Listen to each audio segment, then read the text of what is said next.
అందరికీ నమస్కారం అండి. ఈ రోజు ఎమ్మింగూరు సబ్ డివిజన్ పరిధిలో ధర్మపురం టోల్ ప్లాజా దాటిన తర్వాత ఒక 8 కిలోమీటర్ల తర్వాత చిలకలడోన గ్రామం దగ్గర NH 167 పైన ఒక ఫ్యాక్టరీ రోడ్ యాక్సిడెంట్ జరిగింది.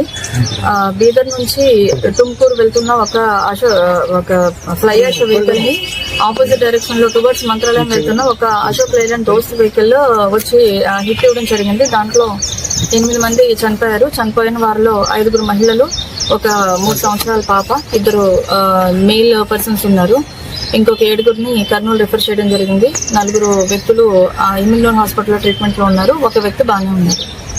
సంబంధించి ఫర్దర్ డీటెయిల్స్ అన్నవి తర్వాత ఇన్వెస్టిగేషన్ లో తెలుసుకోవాలి.